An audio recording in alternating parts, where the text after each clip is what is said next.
Welcome everybody to Who's Your Band. I don't know why I'm yelling again, but this is Jeffrey Paul. I am not with my co-host tonight, Sean Morton. He's not feeling good, the poor baby. But I do get the honor to interview. She's not only a comic, but she's an author. Her book is out now. It's called Time to Lighten the F Up. I am really excited to have this interview. She's not only a comic and an author, she's also my friend. I'm proud to call her a friend. Let's introduce her to the show, Miss Madison Malloy. How are you? I'm so excited to be here. And I adore you. And I'm so glad that we're friends. And I'm so honored that you wanted to have me on your show. So thank you. Of course, of course. I know you did an interview with a former guest and a pal of ours as well. You were on Fox with Jimmy Fallon. I was. It was a lot of fun.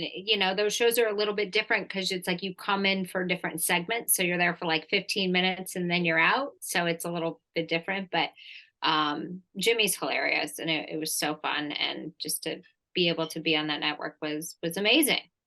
And you've been keeping yourself busy and you've been going around and promoting the book. Yep, been promoting the book, been on a lot of podcasts, a lot of radio shows, starting to get some TV segments that I can't announce yet, but they're starting to come up. So that should be really good, to give another spike to the book. But the book hit number one the first like 3 days it was out. So I got verified bestseller status. And, it besides the catchy title, which is very relevant to our life right now. People are enjoying the book and it's impacting them in a positive way. And that is what is making me so happy right now. Well, let's get into it then. Okay, let's start talking about the book. Okay, so was there any moment, in your life, anything that made you want to write a self-help book? Because that's what this is. This is Yeah. a self-help book. So any moment that, was there an incident, an interaction, an event in your life that made you want to write a self-help book? So when I started in comedy, I went in with, bright eyes and excitement. And And how I old were got you there when and you did that? 27. Okay. And So this I is 1 year ago. Good. So go on. exactly. So I was very, very excited, not realizing the difficult road that was ahead of me. And during, trying to swing it as an artist coming from Wall Street, I fell into depression and anxiety, and I never really experienced those things in my life. Didn't know how to deal with it. I kept putting it off as an excuse, like, oh, I'm now an artist, so I have to be depressed. I'm now a real comic because I'm depressed. I'm depressed because I'm not rich. I'm depressed because I'm not famous. And it was always an excuse. And what was really Well, happening was hold on I a was, second. Was it a real depression, or was it like, hey, you're playing a role because comics are supposed to be dark, man. So you're supposed to be in therapy and supposed to be depressed. So were you playing a role, or was it real depression? no, because I never wanted to identify it as depressed. I never wanted to identify with a mental illness. What, do I you find wanted, it to be a weakness? no, I just never had it. I didn't know how Hmm. to deal with it. I didn't want to identify with it. Um, and I thought maybe it was a phase, and I kept trying to do everything, listen to self-help podcasts, enroll in the Mind Valley School, um, reading books, law of attraction, trying to practice those principles to get myself out of there to help propel me faster towards success. And it wasn't working. And I feel like I was slowly adopting those principles, but nothing was really working. And I felt like I was constantly in my own way. It's like I was sabotaging success.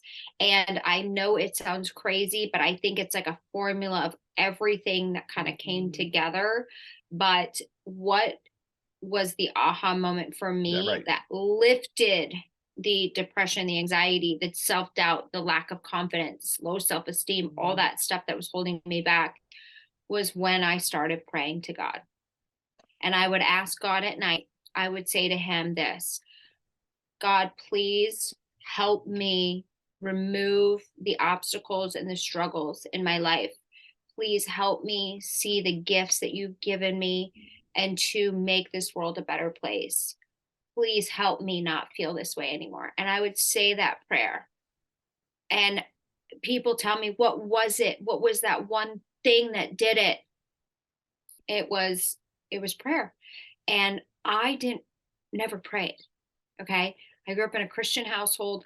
We went to Bible school on Sundays. And then when we got to high school, our parents gave us the option because they didn't want to force Where was this? anything in Colorado. They didn't want to force anything down our throats and they wanted us to make our own decisions. And so they continued going to church. I had high school things to do. I stopped. And I would always call home and say, pray for me to do this, pray for me to get here, pray for me. And one day my mom said, you need to pray for yourself. And I said, I don't know how to do that. She said, you just have a conversation and he will listen. And they would pray all the But time. Madison, not to get off topic though. Again, was it?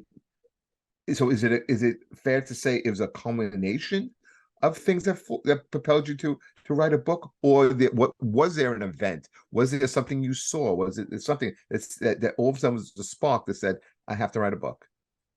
It was when everything lifted and I was able to get past this dark cloud and start embracing and seeing opportunities and get out of what I call tunnel vision and realize that there's so many different ways to make money and find success within entertainment and within other areas of my life. That doors started flying open for me. So between the prayer, practicing law of attraction, being open to opportunities, and once I felt like, wow, I'm not in my own way anymore, I see life in a whole different landscape.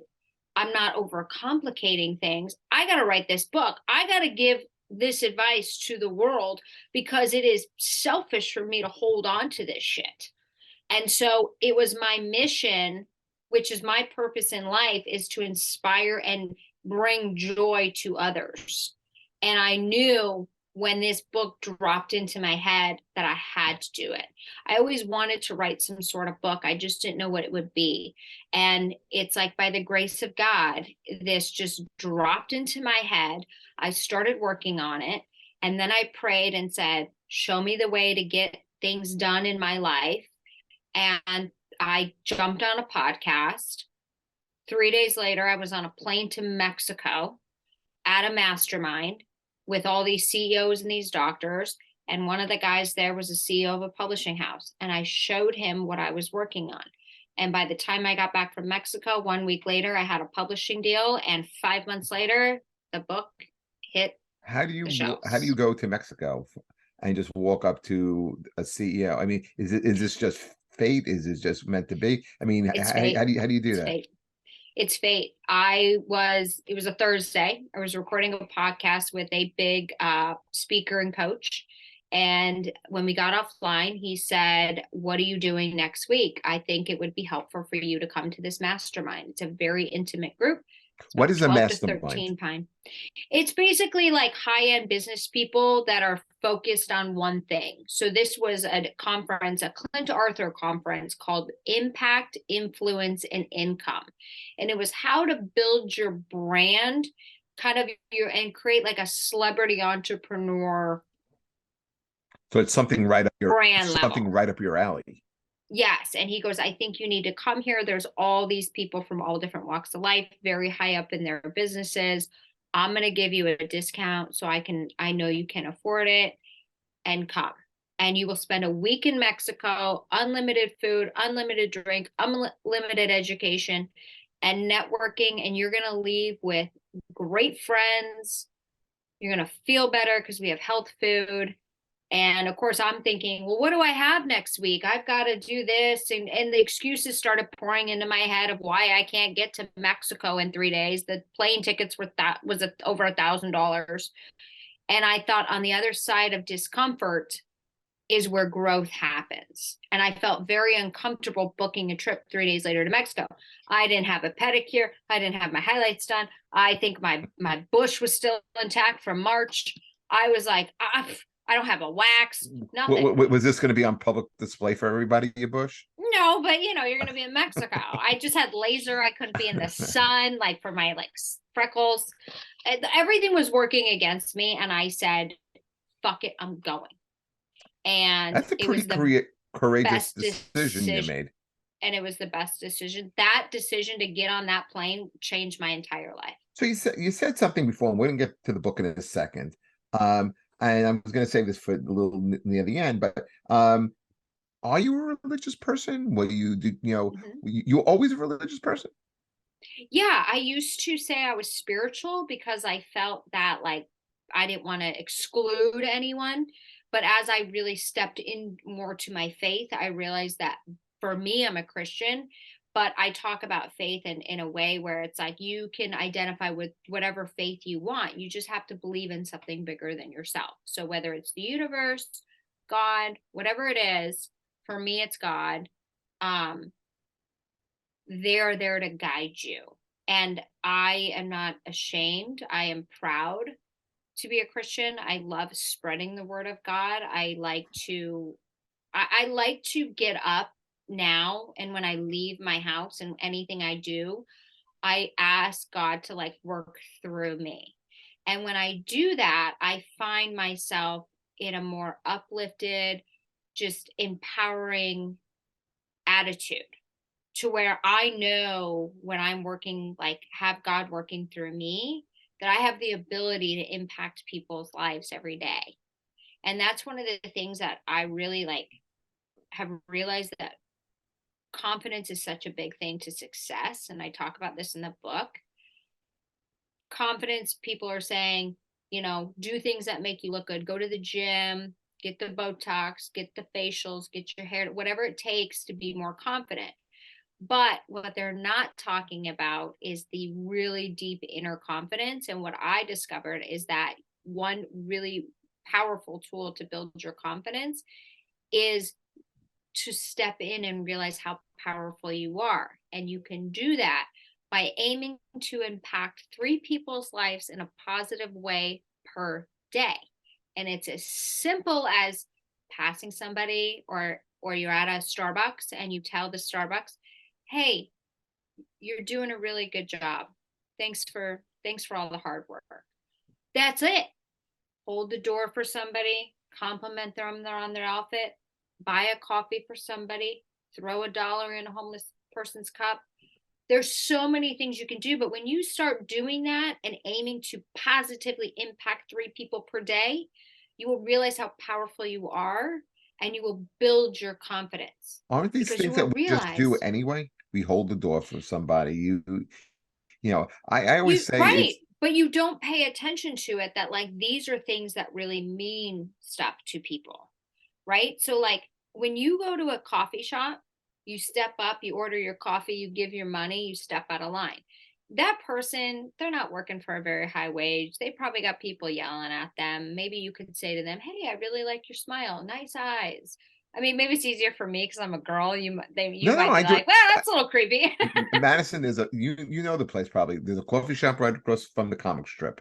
Okay, I go Okay. whenever I perform there, I always go to that coffee shop, and you know me, I talk to everybody, and I always get in the Yeah. conversation, and then they all know who I am, because they always have something positive to say. Yeah, I like to show I relate to the common folk, but no, but Yeah. but I agree with what you have to say, but maybe I just kind of take that for But granted, you know. you do, because you're a good person. That's why we're friends. But there's so many people that don't do that. They just don't, especially in New York. New York, living in New York and then leaving New York and then coming back to New York. New York has so many positive things about it, but man, people are angry and uptight here. I got to, and I didn't notice it as much. And I think I probably was the same way when I was here. But like I notice it now and I kind of laugh. I'm like, jeez, people need to, it's time to light the fuck up, New York. It really is. But I think it's just important. It's a big confidence builder, knowing that you can positively change and impact somebody's life.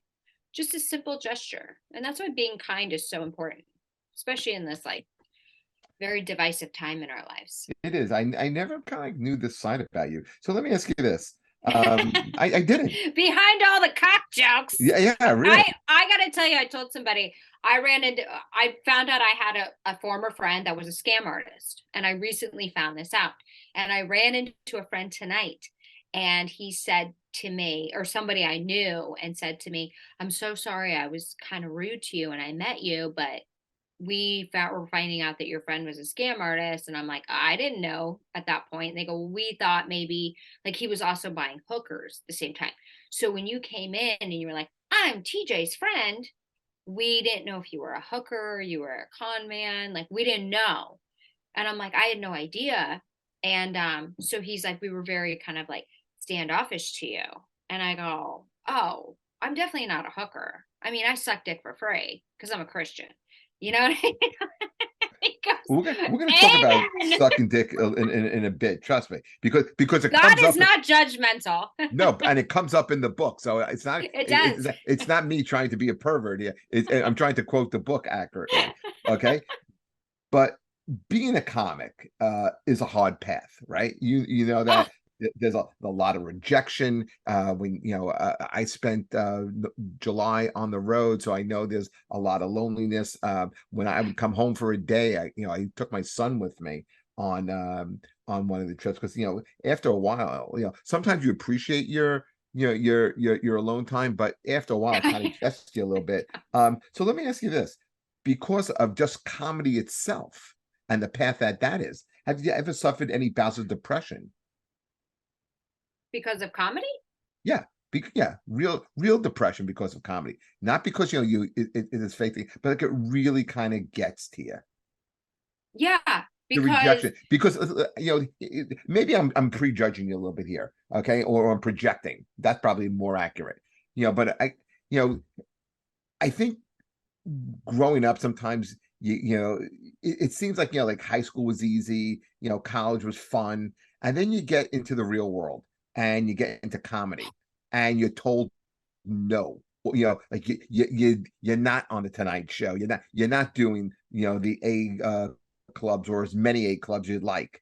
And after a while, and you see people who are passing you by, and how it can get to you. So, of have you course. ever have you ever kind of felt like that, and have you ever gotten depressed because of it? Yeah, of course. I mean, you're always wondering like when is it going to be my turn? What is the quicker path? Why are people getting noticed and I'm not? How am I not getting the opportunities? Um, there was a lot of times that you would spiral. There were times where I remember thinking like I remember times where I wouldn't date men because I was like, I have nothing to offer them. I'm not rich. I have no money yet. And I'm a liability. I'm not an asset. And it was a 3 to 4 Wow. year Yeah. period. And my confidence was in the gutter. And so between that and trying to get rich to Did you prove did you myself, did you hide it, Madison? Did you mask it?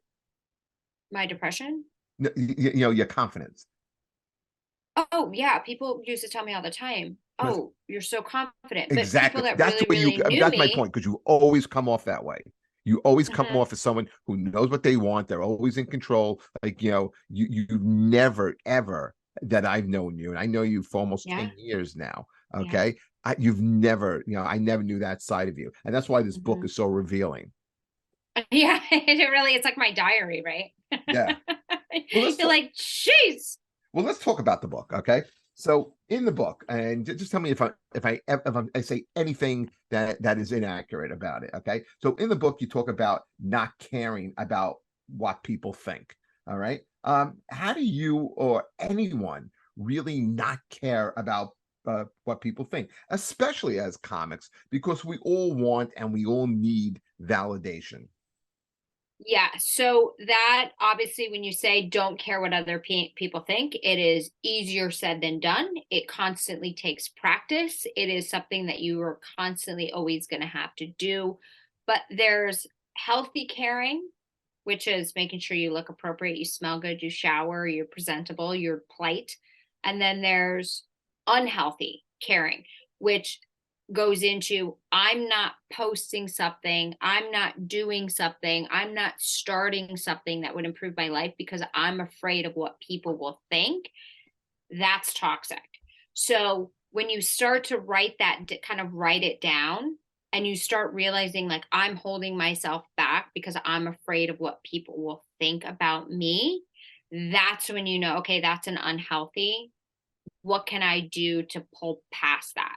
And so we are, as comics, looking for validation. But the quickest thing that I learned that built my confidence the fastest and got me out of my own way was when I thought, if I wait around for everyone else to validate me, for everyone else to think it's okay, to wait for everybody else's opinion to feel it's okay to do something, I'm going to wait around till my funeral. And I was not going to wait around. And I thought, well, I'm going to validate myself. I'm going to do what it takes to make money, because money is going to help me feel more confident. It's going to help me feel more secure. And then I just started stepping into out of my comfort zone, where I thought, I can't post this picture. People are going to think I'm ridiculous. And as much as I was uncomfortable and I was kind of shaking a little bit, I posted the picture, So and it wasn't so bad. And you just start stepping into that power. But you have to realize, like, I think it's the one of the best things that can happen to you is somebody rips you apart and they tear you apart in the media, because then you're like, well, shit, I'm unbreakable now. I'm good to go. Like, the person who cares the least what people think is the person who's the most powerful in the room. You're always going to 100%, have feelings. but that is, so this is my follow-up question to this. Okay.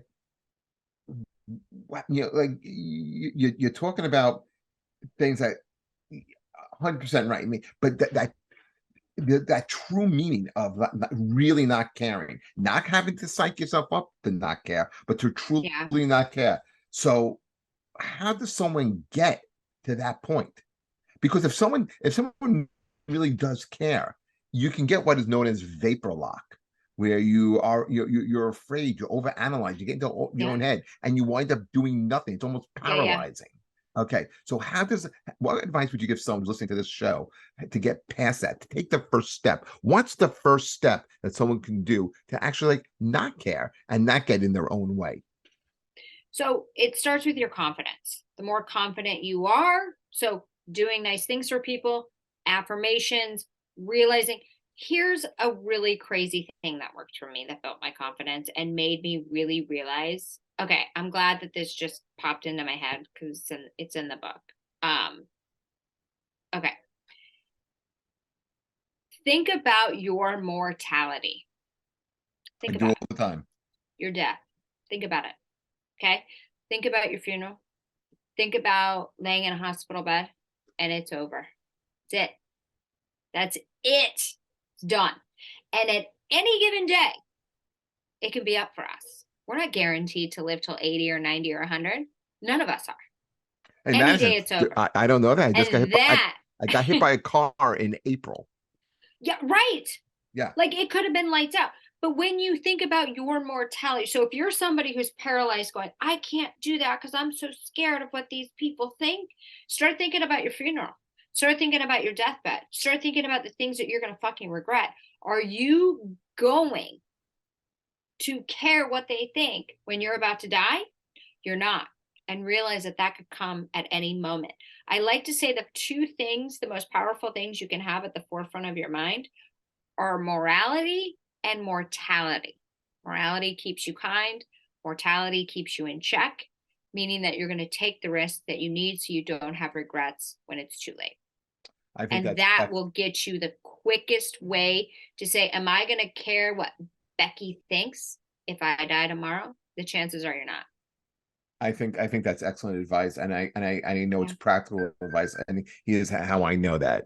So like I just said, I got hit by a car in April, and listen, I'm okay now. That was Um, insane. it was insane.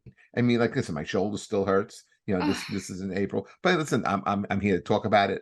I landed on my elbow and my shoulder, and Ugh. well, listen, it could have been worse. What if I landed on my head? I could be eating all my meals out of You a straw, or or it could dead. I could be dead. Okay. Um, but what it taught me is that one, you're not guaranteed tomorrow. I know that's a cliche, but you're not guaranteed tomorrow. And the things that went through my head when I got hit was, one, I can't believe I got hit by a car. Two, this is the way I'm gonna die. I'm never gonna see my wife or my kid again. I'm gonna miss Ugh. my spotting tonight. Okay. These are the things that were going through my head. but the lesson it taught me was I'm not putting all, and combine that with lockdowns for over a year, is that I'm not wasting any more time, and I'm going to do things out of my comfort zone. And one of the things I'm doing, Madison, is I'm in the New York Comedy Festival this year, and I'm doing yes, and I'm doing a musical. Okay, I'm doing the Jackie Mason musical for 3 weeks at Caroline's. Ugh. Okay, and wait, no, and it gets better. Listen to this. I am singing. I have a solo in the okay where I'm doing jazz hands and all kind of like pointed and stuff like that, right? And I love maybe this. a year ago, I wouldn't have even thought about it. But like you said, working out of your comfort zone, thinking of your mortality. Who knows if I'm going to be able to do this in 6 months from now? Maybe another car is going to want to hit me. I don't know. Okay. I hope not. Now, who gets hit by a car? Me and deer. That's who gets hit by cars. Was it Okay. in the city? No, it was a half a mile away from my house. I was going, I parked my car at the gym. I was walking across the street to get a haircut. I was gonna go work out, pick up my clothes at dry cleaning, and I was on the road that weekend. And I got hit by a And it car. did they run a light? No, they were making a turn. I'm in the crosswalk. I still had time. The car comes this way, hits me. Okay. I see the tips of my shoes in the air, and then the next thing I know, I am on the ground, numb. The woman rolls down her window and goes, "Are you okay?"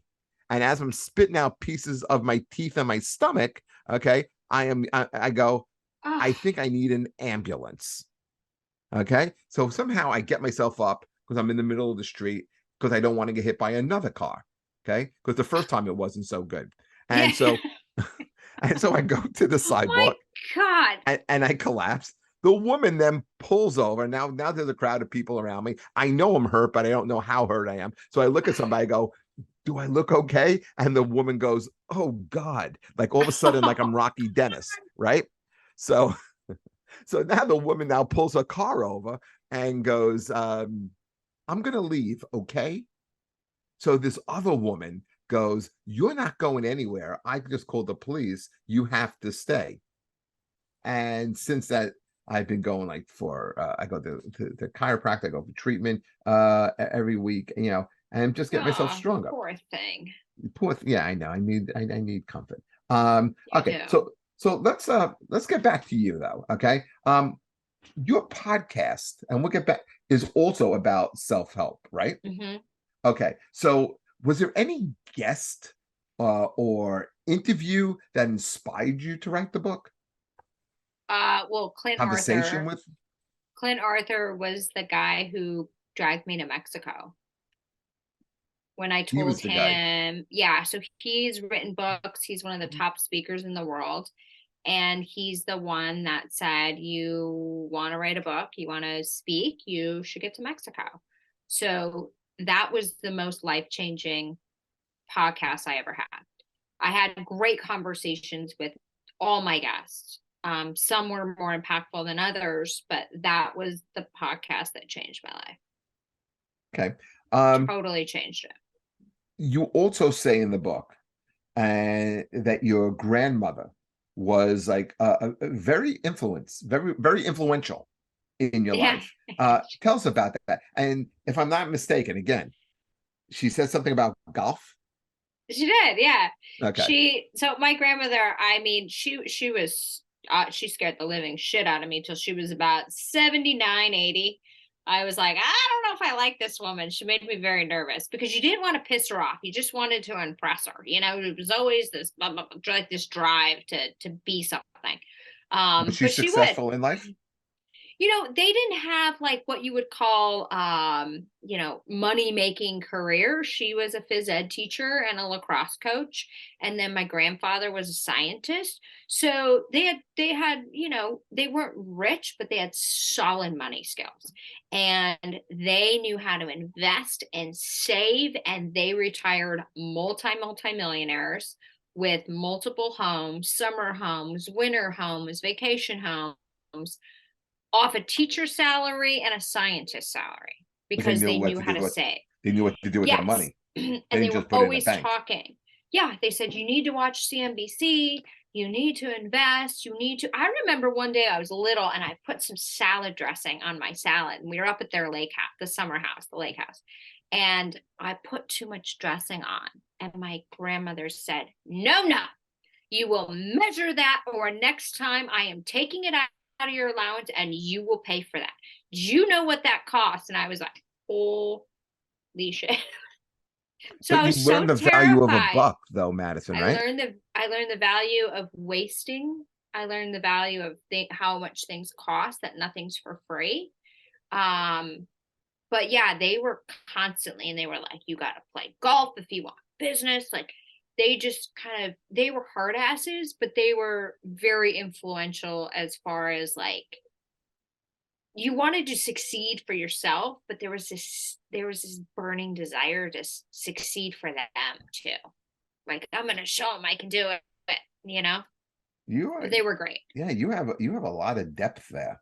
You really Yeah. do it, and that is a very, very important lesson. A lot of people never learn that lesson, the value Yeah. of a dollar, wasting money, what to do with money. Mhm. That's something that I've come across with people who are very successful financially. Is you would think like, oh, they could afford to kind of like waste salad dressing, but Yeah. it's not just salad dressing. Salad dressing is the microcosm of basically how they live their life, and it's consistent and it doesn't Yeah. waver.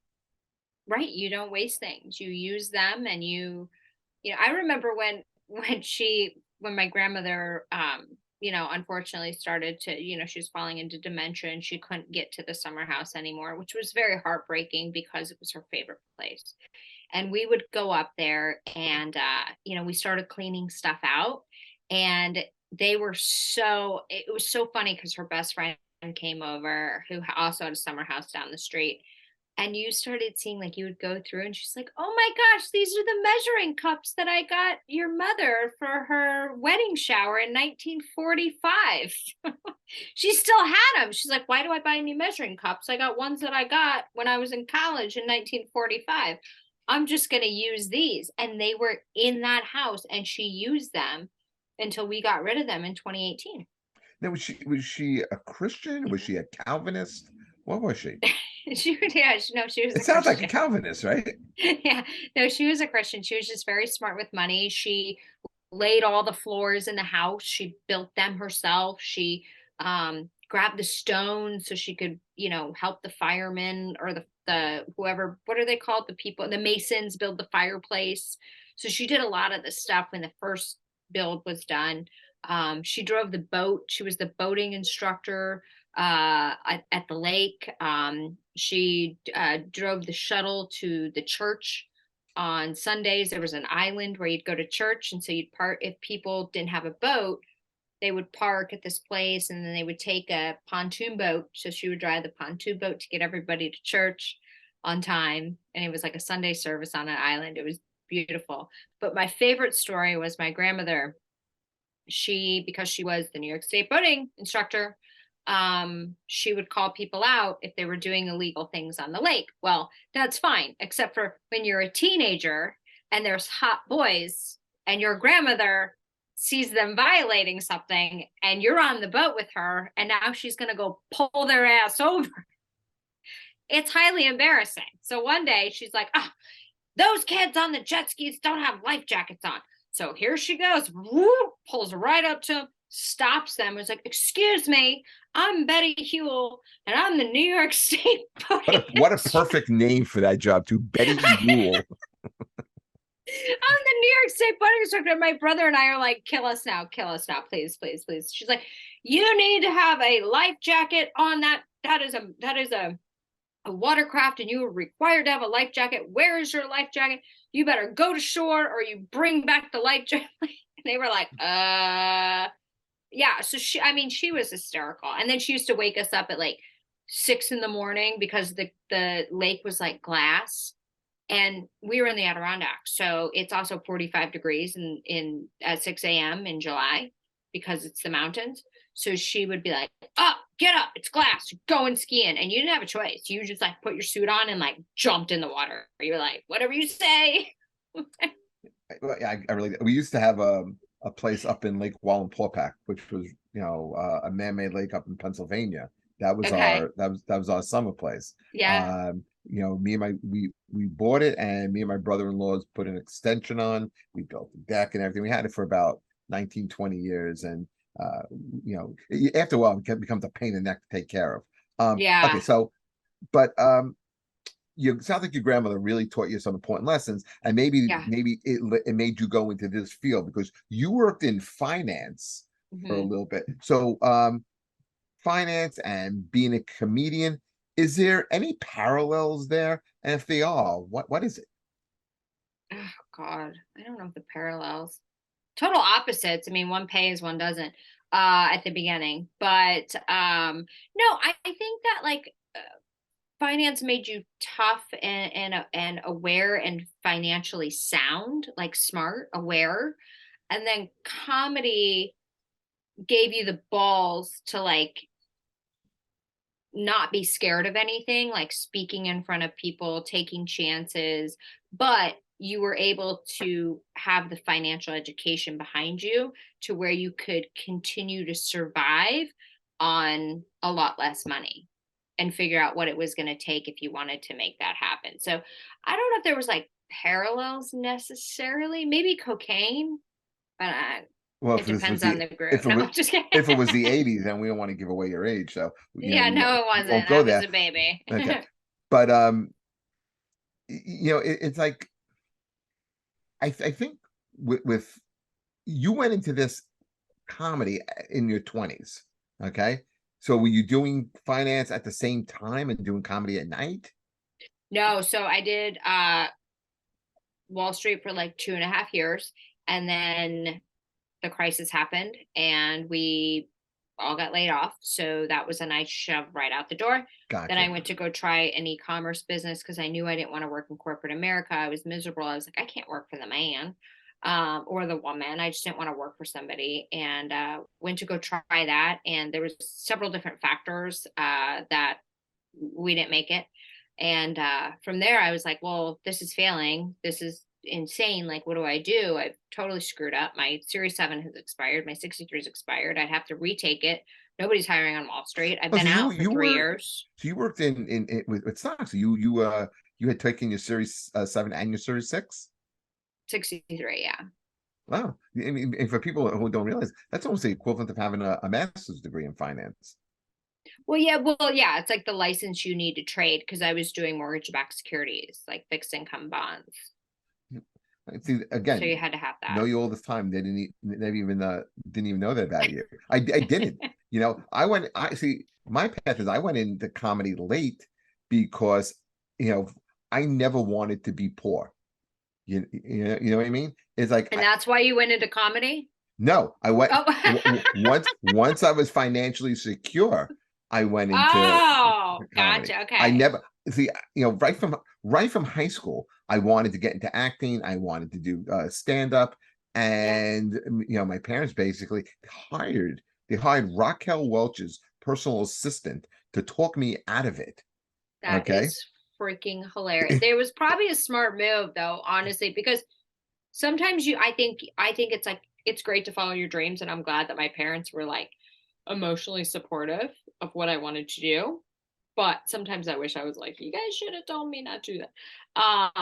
But I think it's important that you have business skills and money in the bank before you do the arts. Like any kid that like if you're a parent listening to this and your kid wants to be an actor, like make sure they have a job. Like not a restaurant job, like a real job.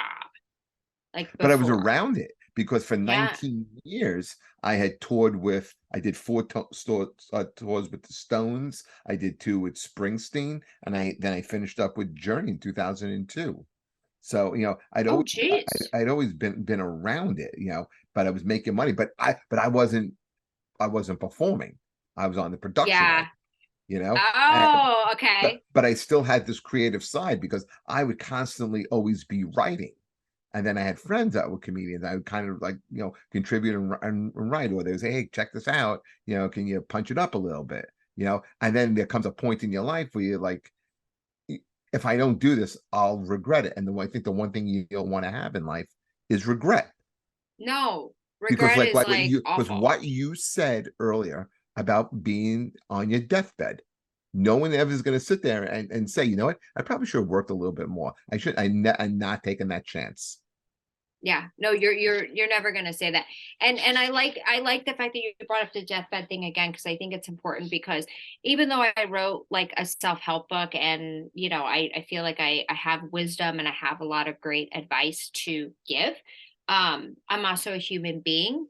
And so naturally there are times where you start to feel like you're going a little bit down again. I just now have the tools and tricks to get out of it much quicker. But I recently had a situation where I really had to pick up my book and like look at a chapter again and read what I wrote, because I had like met some person who was causing me confusion, and it's like they liked me and then they didn't like me and then they liked me when they were there, and then it was just making me feel sad. And I'm like, what is going on? And I went to my relationship chapter and I said, read the advice you gave everybody else in the book. And I reread it, and one of the things that I wrote in there, I said, I gotta be honest with you, if you're questioning how they feel about you, if you're confused, they don't like you. It's as simple as that. And boom, I closed the book and I said, boom, I'm not staying in this anymore. I am bummed. And I gave myself, because I think it's important that you don't smash your feelings down. If you're feeling sad or upset about something, that you don't just bury them. You give yourself a time limit. So I gave myself 12 hours and I set a timer on my phone to talk about it, to be upset about it, to process it. And as soon as that 12 hours went up, that was it. It was done. And for me, what I did, because this is healthy for me, is that, and I hear this is especially for the girls, and this could be for the guys too. So with social media, what my girlfriends will do is they'll say, but he's looking at my stories. Well, what does it mean? He always looks at my stories. Dude, he's not texting you. He doesn't like you. So you block them. Sounds like he's You trolling. you block them from your Instagram. That way you don't have to worry about if he's looking at your stories, and you block them from your phone. If you haven't heard from them in 24 hours and they are mentally affecting you and causing you disturbance in your peace, you block them. That way I never have to pick up my phone and say, I wonder if he texted, because he can't. Why? Because it's healthy for my mental health. And that's what helped me process to close the door. So that could be good advice. Don't wait around saying, I hope I hear from him. If you block them, it's done, because you know you won't hear from them. In the It's the book, you make healthiest thing this in the mind. comparison, Madison. Okay. And it's pretty early on in the book. Okay, you're laughing, so you think you know where I'm going with this, right?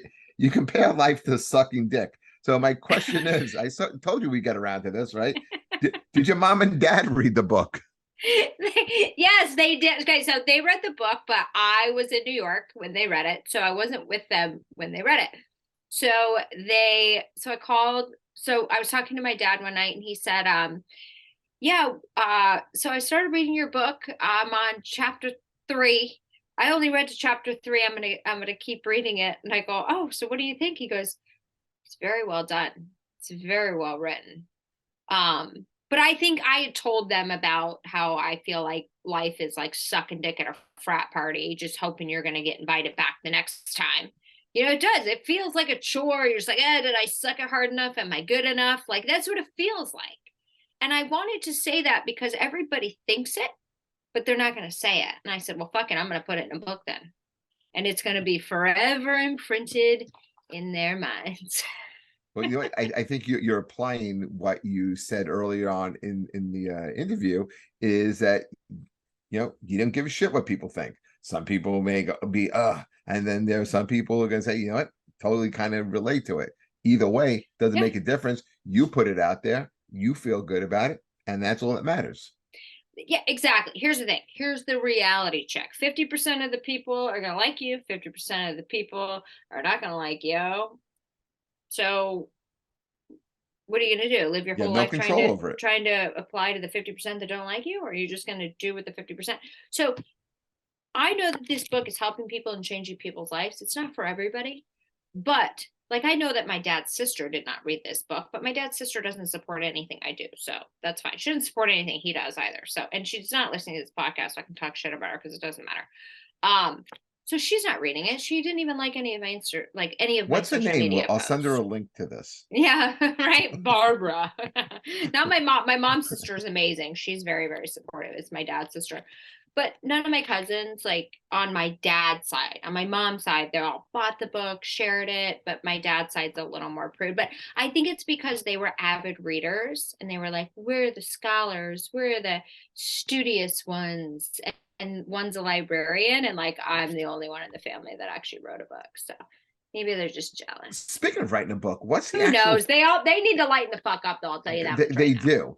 So you should send them an autographed copy of the book and highlight that I chapter. will be like, please suck dick and lighten the fuck up. But no, everybody has their good parts, so I can't judge them all. So let me ask you, what's the actual process that goes into writing a book? Like do you sit down and write, okay, I chapter 1, chapter 2, or is it stream of consciousness and then you kind of edit it and put it together and it's like in pieces? So what I did for this is I wanted to hit the topics that I wanted to, right? So being offended, being afraid, validating yourself, fear, all these different topics, right? So what I did was like I would write down the topics and then I would start putting the thoughts behind those. And then I would create like a synopsis. So I was kind of like building out like a big spreadsheet or like a big PowerPoint, right? And then I would expand on those thoughts. But I went to a seminar and there was these authors there. Everybody had written a book but me.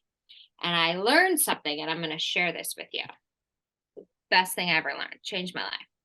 So people will say to me, oh my God, I read your book and it sounds like you're talking to me. Well, there's a reason for that. So in your phone, there's a record button. You record your comedy sets, right? So what I would do is I would say, okay, I want to talk about validating yourself. These are the points I want to hit. Blah, blah, blah, blah, blah. And then I would put my dog on a leash. I put my headphones in, plug my phone in, hit record, and I would talk like I was doing a lecture on a stage about the importance of validating yourself and what if you don't, how you'll be waiting around forever. And I would just talk and talk and talk and talk. And then I would transfer it, upload it into my Zoom account. And there's a transcribe. Yep. Because Zoom has a transcribe feature. And then I would upload the recording. It would transcribe it, spit out a Word document of everything I said in my conversation recorded. So I had uninterrupted, unfiltered thoughts. Then I would take that and be like, okay, here's all the stuff. And you would clean it up. Sometimes you would cut it, move it. So a lot of authors, especially self-help, because they want to be authentic and match the tone and not miss anything, because they don't want to miss a thought because they're like, oh shit, I need a comment there, back, right? They record. So like there's one chapter, I think the chapter on being offended, I was in the Taco Bell drive-thru. I'm like, why the fuck is everybody so fucking offended? Everybody's offended. Well, it's never about you. And I was just rambling on, waiting for a Crunchwrap Supreme because I was offended the line was so long. And I went home and transcribed it and like cleaned it up. And like I had a publisher, so I had like a coach with me. So she would help me and be like, okay, add here, this doesn't make sense, add there. But that was a great way to do it. So if you're like, oh, I don't know what to write, try recording on your phone and transcribe it and watch how things just really start to come together.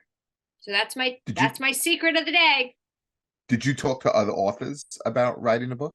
Anyone give you advice? Well, they gave me that advice. Most of the books are all done in verbal and then you transcribe them. And that's when I was like mind blown away. Okay, couple more things here, and then the show is called Who's Your Band, so we got to talk a little bit of music before we wrap up.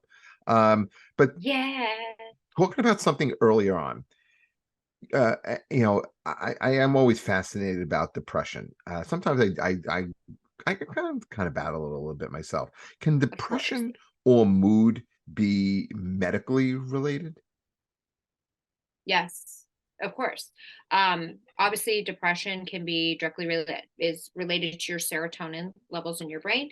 Another thing for me too was I wasn't feeling for the first time I wasn't feeling good. Instead of rushing to get a antidepressant, I rushed to get a physical and figured out what was going on. I was diagnosed with low vitamin D, which has caused depression, and a non-functioning thyroid. So I got both of those fixed. Things were getting better. Um, and then I started to kind of fall back down again. And it was my mother and running into other people that were like, you probably should get your hormones checked, but you have to go to a private doctor, because going to a doctor that your insurance covers, they're not going to give you the depth. All your hormone tests will show up normal based on the insurance test. So you have to go to a private practice. So I went to a private practice, found out my testosterone was absolutely in the trash. And I was able to like get pellets in my butt, and it kind of regulated everything, and everything I was kind of feeling just lifted. And I thought, holy shit, people are running to their primary care doctor to get an antidepressant. And then they're running to a therapist who takes $150 to $200 an hour from them to talk about their problems, which is good. However, what if they don't really have problems, and the reason they can't process is because their hormones are imbalanced? So I try to tell everybody, before you take an antidepressant, go to a private practice doctor. Before you spend money on therapy, get your hormones checked. Get an in-depth panel. Make sure your thyroid, your vitamin levels, everything is working. Because if your body doesn't work, nothing else will work. And I would hate to watch people sit in years of therapy when it could have simply been an adjustment in the hormones. Changed my life. Changed my life. I now go every 6 months, because I don't ever want to fall down the path. I go every 6 months, and I get like they do a whole like blood panel, and they look at the levels, and then it's like you don't even feel it. They put a needle in your butt cheek. It's like you feel like a little pinch, and then you're numb. And then they like slice you open barely. They custom the pellets that are for you to what you need, and they shove them in your opening right there, and they put like a band-aid stitch. There's no stitches. They just like seal it. You have this waterproof band-aid you can shower with for 3 days. I left mine on 5, but because I was scared. It's like nothing ever happened. And your life changes. So I encourage everybody to fix their body before they fix their mind. This is great advice. And again, guys, the book is called Lighten. Time to lighten the fuck up, because people are so uptight these days. Yes. And listen, we could spend I could spend another hour talking about this stuff, but we're running out of time here. So I do got to talk to you a little bit about music. Okay. Yeah, I love music. Yeah. So your band, you caught me a little off guard with this. I didn't see this one coming. We've been doing this show. I wish Sean was here because he can verify. We're over 100 shows, and we're probably coming close to 2 years doing the show.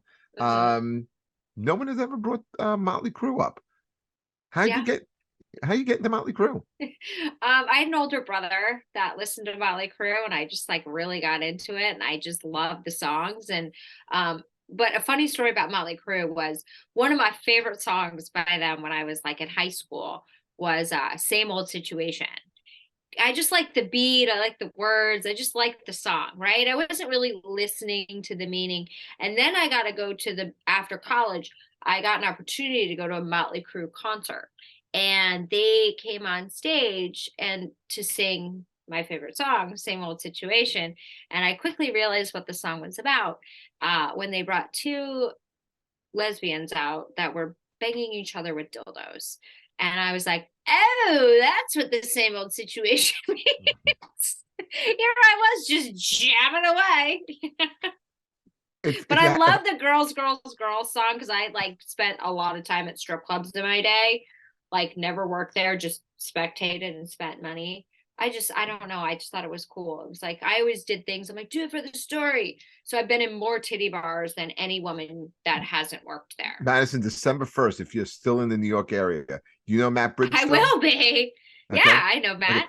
Yeah. We're doing a show. He loves this type of stuff. We're doing a show in the basement of a titty bar. Where is it? I'm looking at the date right now. December It 1st is a it Thursday. I yeah, think that could work. that's it's a Thursday night. We're doing it in at Black Betty's in New Jersey. Okay. Black So Betty's. yeah, Huh. Might have to Shamalam. go.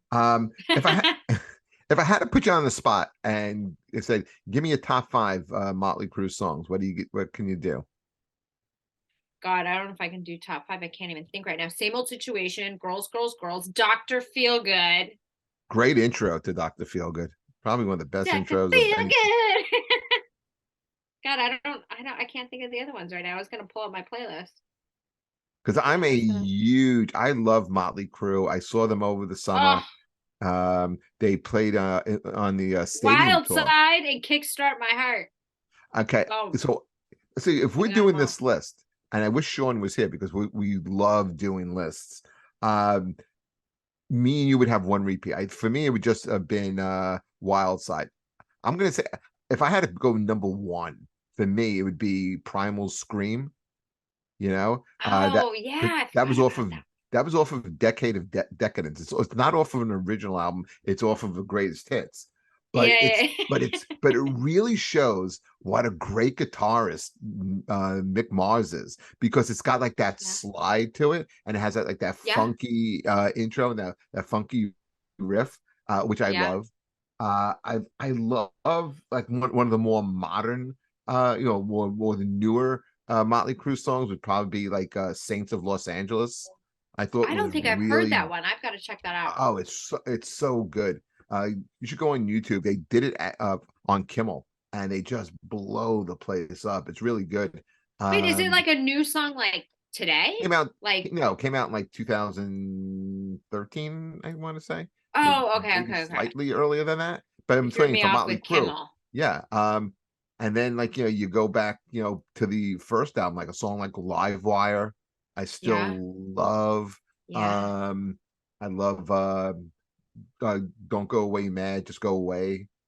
Great yeah. message in it too. I It's really like that. And true. then probably Wild Side. That would be my top five. But it's so hard to come up with a top five of a band that you'll just love so much. Well, I know, and it's like I love them like real like I like their music and stuff. I really didn't pay attention to like the band members, but I remember the spring I watched uh the Hulu show, Pam and Tommy, Tommy and Oh yeah, Pam. yeah, yeah. What do you think about that? Well, I was like, God, this guy was such a douche. Like, she was such an airhead. Like, huh? I mean, it was well done. I thought the costumes were good. I thought, but I was like, what an asshole. Like, seriously? Did you make it through the whole thing? I did because I had laser done and I couldn't go outside and I was at my brother's house watching his dog and my dog, so I was kind of stuck. I had nothing better to do, so I did. I watched the first couple episodes and I kind of tapped out. Yeah, well, I had nothing to do. I couldn't go outside at laser, so I was like, I guess I'm stuck watching this show, you know. I think it was on Netflix. Did you see The Dirt? I haven't seen that, but I Oh, know like Pete Davidson was in that, right? yeah, He yeah, was like, yeah. yeah, I got to see that because I like Pete. And Yeah. he doesn't stand out in it, but I'll tell you who really does. Machine Gun Kelly playing Tommy Lee. Oh, yeah, Machine. He's a talented guy. He's great in it. He's He's a little absolutely satanic for great. me, but he's a great, great talent for sure. Yeah. Listen, Madison, this hour flew by. I know. I Okay. had so much fun with you. So thank you so much. That's something I've always wanted to hear. Yes, but thank you so much for coming out and doing that. And guys, the book, it is called Time to Lighten the Fuck Up. Tell people where they can get the book. Yeah, so they can get the book Amazon.com, BarnesandNoble.com, and make sure to follow me on social at Instagram at Real Madison Malloy, Twitter Madison Malloy. You can find me. I'm not hard to find. MadisonMalloy.com. I always post about the book, and I have stuff going on there. So definitely pick up the book. It is impacting people's lives. Now I have to ask you a question. Did you read the book? Yeah, I mean, listen, this is the way I read books. I mean, I must have about Well, five I books need to on. ask you like what you thought of the book. You never told me what you Oh, thought of the listen, book. I liked it a lot because I find it Oh, very good. Thank relatable. you. Yeah. Okay. Yeah, no, absolutely. I think it's great. This is the hard thing for me about reading this book, that knowing you, because it, I never knew you in that light. Like, I see you differently now, if I'm going to be honest. Hopefully it's better. You see me Oh, it's much better. better. It's much. Listen, I never. I'm not gonna say I never thought badly of you. I mean, I think when I first met you, I kind of like had a different perception of you. And then it's true. And then the more Yeah. I got to know you, I mean, obviously, I started to like you and like you very much as a person. I thought you were great and true. And like every time I walk away, I go, who's pretty cool? That Madison Malloy. Oh, I thank you. always say she was really cool. And then during the pandemic, we hung out a little bit at Yeah. Carucci's Yeah. strip bar club, Yeah, we did. show. Yeah. And like you just kind of like were very easy and go with the flow. But when I'm reading this book, I'm like, I'm reading it, it's like, hold on a second. This is Madison Malloy saying this stuff, you know? Yeah. And I'm like, but this is really smart and insightful, and but put in terms that you're not. See, I think sometimes, like, if you read like self-help, or if you read anything by someone like Jordan Peterson, okay, Yeah. I mean, he's very verbose, and I think he kind of like talks over people's heads, and you're like, you almost need a thesaurus to kind of figure out what he's saying Yeah. sometimes. Yes, Okay. totally. And this is put in like, I'm saying, folks, read the book, and here's the reason why: because it's an easy read. Yes. It's she's not talking down to you; she's talking with you, and you're going to read this, and you're going to be like, okay, I could see what she's saying here, because I've been in that kind of situation. Hmm. You Yeah. know, so yeah, I did enjoy it. Oh, well, thank you. You Thank know. you for reading it. I appreciate it. Yeah, but the way I read books is, like I said, I probably have right now about 4 books on my night table, right by my bed, and I start a ton of books. I don't ever finish anything, Well, because the one thing I will say about this book that I've told people is like it's only 150 pages, so you can read it on a plane ride, you can read it in one night. But the good thing about it is the chapters that's are right. laid out, and you don't have to read it in order. So you can always go and you can be like, hey, I'm feeling anxious today, and you can go to the fuck the fear chapter, and it'll give you the subchapter like, oh, okay, cool, page 49, and who cares what they think, page 54.